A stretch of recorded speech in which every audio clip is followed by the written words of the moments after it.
Assalamualaikum warahmatullahi wabarakatuh. Selamat pagi.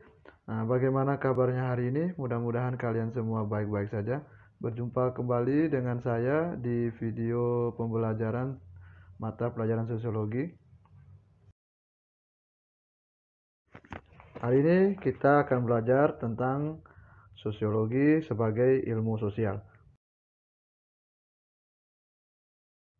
Yang pertama, pengertian. Jadi secara etimologi, sosiologi berasal dari dua kata, yaitu sosius dan logos. Sosius artinya teman atau kawan, dan logos artinya ilmu, berbicara atau menceritakan. Jadi sosiologi dapat diartikan sebagai ilmu yang mempelajari tentang hubungan antar teman. Dan secara umum, sosiologi adalah ilmu yang mempelajari tentang masyarakat. Jadi manusia merupakan makhluk yang dinamis karena senantiasa mengalami perubahan. Jadi perubahan yang terjadi dalam kehidupan masyarakat inilah yang akhirnya menciptakan variasi dalam kehidupannya.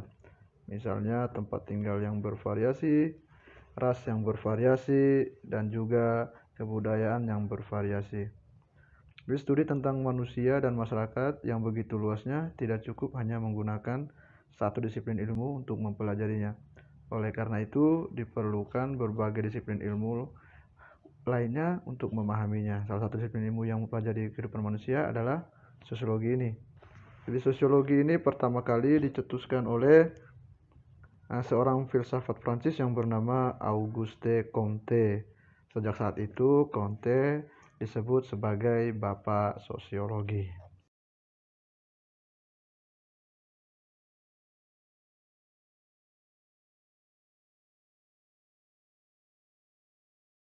Selanjutnya kita akan membahas tentang objek kajian sosiologi.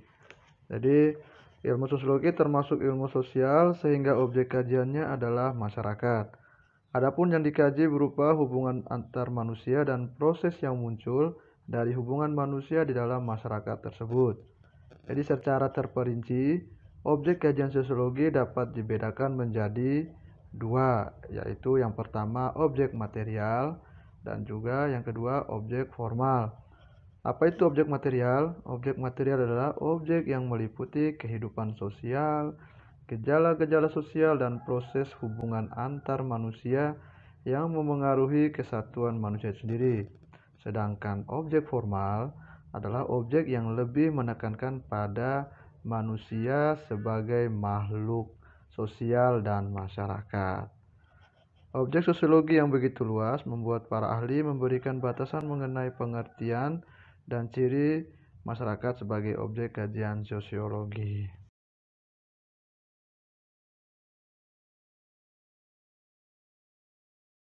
Sosiologi merupakan bagian dari disiplin ilmu sosial. Menurut Horton dan Hunt, bahwa sosiologi tidak hanya sebagai ilmu murni yang hanya mengembangkan ilmu pengetahuan secara murni, melainkan juga sebagai ilmu terapan yang dapat digunakan untuk memecahkan masalah sosial. Jadi menurut Harry M. Johnson, sosiologi sebagai ilmu mempunyai ciri-ciri sebagai berikut. Yang pertama, empiris; yang kedua, teoritis; yang ketiga, kumulatif; dan yang keempat, nonetis. Apa itu empiris? Empiris yaitu didasarkan pada observasi dan akal sehat yang hasilnya tidak bersifat spekulatif atau menduga-duga. Misalnya, dengan pengamatan yang berkesinambungan, kita dapat menyimpulkan kemiskinan sebagai faktor yang mempengaruhi tingkat kriminalitas. Yang kedua itu teoritis.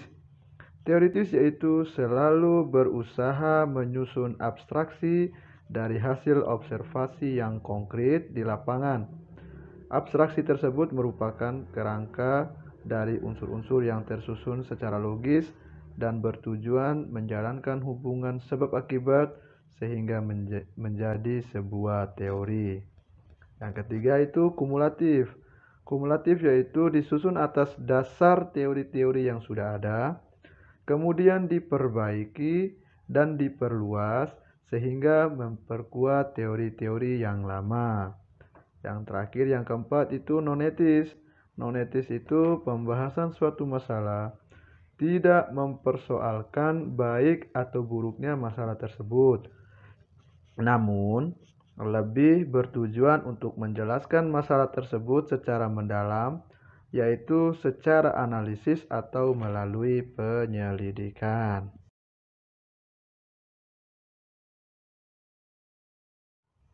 Di dalam sosiologi terdapat cabang-cabang ilmu sosiologi.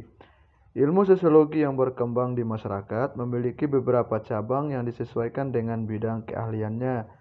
Ada beberapa cabang ilmu sosiologi. Yang pertama, ekologi manusia. Yang kedua, ekologi politik. Berikutnya, demografi. Ada sosiolinguistik. Ada kriminologi, psikologi sosial, sosiometri, sosiologi ilmu pengetahuan, sosiologi pendidikan, sosiologi urban, sosiologi hukum, dan sosiologi agama. Itu adalah beberapa cabang ilmu sosiologi.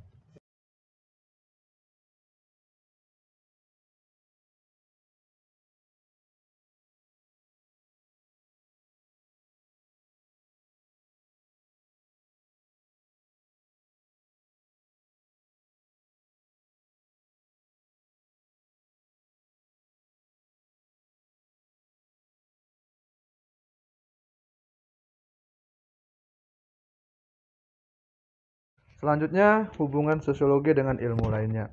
Seperti yang sudah kalian ketahui sebelumnya, sosiologi merupakan ilmu sosial yang objek kajiannya adalah masyarakat. Oleh karena itu, secara langsung maupun tidak langsung, ilmu sosiologi berkaitan dengan ilmu-ilmu lainnya. Jadi, adapun hubungan ilmu sosiologi dengan ilmu-ilmu lainnya adalah sebagai berikut. Yang pertama, hubungan ilmu sosiologi dengan antropologi. Antropologi adalah ilmu yang mempelajari tentang kebudayaan. Manusia dan kebudayaan merupakan dua hal yang saling berkaitan. Kebudayaan selalu bercorak sesuai dengan masyarakat. Masyarakat berhubungan dengan susunan serta proses hubungan antara manusia dan golongan. Adapun kebudayaan berkaitan dengan isi atau corak dari hubungan antara manusia dan golongan. Kebudayaan dan masyarakat, keduanya merupakan bahan kajian yang sangat penting bagi sosiologi maupun antropologi. Ya. Yang kedua, hubungan ilmu sosiologi dengan politik. Ilmu politik merupakan ilmu yang mempelajari tentang kekuasaan. Jadi kekuasaan itu tidak pernah terlepas dari kehidupan manusia. Misalnya saja upaya manusia untuk memperoleh kekuasaan, mempertahankan kekuasaan, dan menghambat penggunaan kekuasaan. Sementara ilmu sosiologi mempelajari masyarakat yang bersifat umum dan berusaha mendapatkan pola-pola umum darinya. Misalnya, sosiologi menggambarkan kekuasaan yang merupakan inti dari ilmu politik sebagai salah satu bentuk interaksi disosiatif yang dapat berbentuk persaingan dan pertikaian atau konflik. Yang berikutnya, hubungan ilmu sosiologi dengan sejarah. Ilmu sosiologi dan sejarah merupakan ilmu sosial yang memiliki hubungan timbal balik antara satu dengan yang lain. Keduanya sama-sama menelaah tentang kejadian dan hubungan yang dialami masyarakat. Sejarah mempelajari peristiwa masa silam sejak manusia mengenal masa peradaban. Sementara sosiologi hanya mengamati peristiwa yang merupakan proses kemasyarakatan yang muncul dari hubungan antar manusia dalam situasi dan kondisi yang berbeda. Yang berikutnya lagi, hubungan ilmu sosiologi dengan ilmu ekonomi. Ilmu ekonomi dan sosiologi merupakan ilmu yang sama-sama mempelajari tentang tingkah laku manusia. Hanya saja, ilmu ekonomi lebih mempelajari tindakan manusia dari segi ekonomi, yaitu terkait usaha-usaha manusia untuk memenuhi kebutuhannya. Misalnya, ilmu ekonomi berusaha memecahkan persoalan yang timbul karena tidak seimbangnya persediaan pangan dengan jumlah penduduk, serta mempelajari usaha menaikkan produksi guna memenuhi kehidupan masyarakat. Sedangkan sosiologi mempelajari tentang unsur-unsur kemasyarakatan secara keseluruhan seperti bagaimana manusia berinteraksi, bekerja sama dan bersaing dalam upaya-upaya pemenuhan kebutuhan.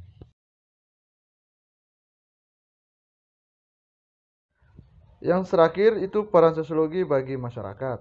Sosiologi merupakan ilmu yang mengkaji gejala-gejala sosial dan segala permasalahan sosial dalam masyarakat. Berbagai permasalahan sosial tersebut dapat dipecahkan dengan adanya peran para sosiolog.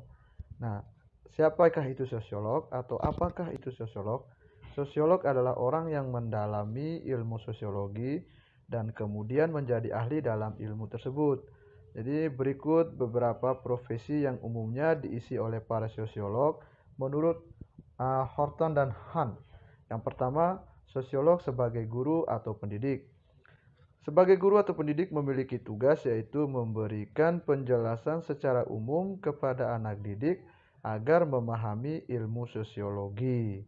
Selain memberikan penjelasan umum tentang sosiologi, guru juga harus memberikan penjelasan dan meluruskan pandangan terhadap sosiologi yang dianggap terlalu bertele-tele, menjemukan, dan teorinya yang membingungkan. Itu yang pertama. Dan yang kedua, sosiolog sebagai konsultan kebijakan.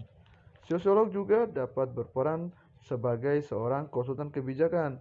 Ia bertugas memberikan informasi kepada para pengambil kebijakan mengenai realitas masyarakat yang ada berdasarkan ilmu-ilmu, kajian-kajian, serta riset yang dilakukannya. Informasi tersebut dapat memberikan pertimbangan bagi para pengambil kebijakan untuk membuat suatu kebijakan masyarakat. Ya. Yang ketiga, sosiolog sebagai ahli riset. Sosiolog sebagai ahli riset memiliki perhatian pada pengumpulan dan penggunaan data dalam mengembangkan ilmu sosiologi.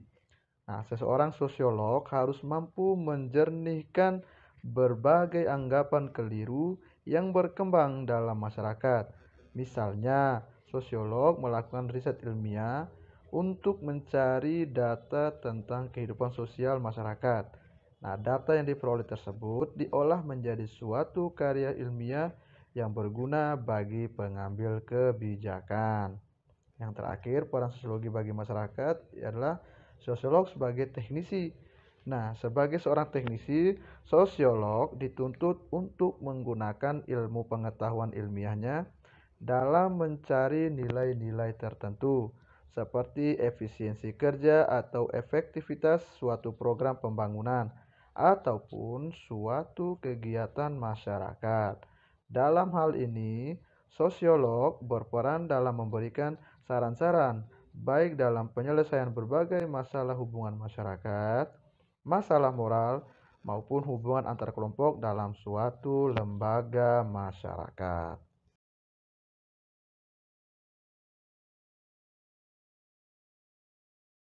Oke, mungkin cukup sampai di sini penjelasan tentang sosiologi sebagai ilmu sosial.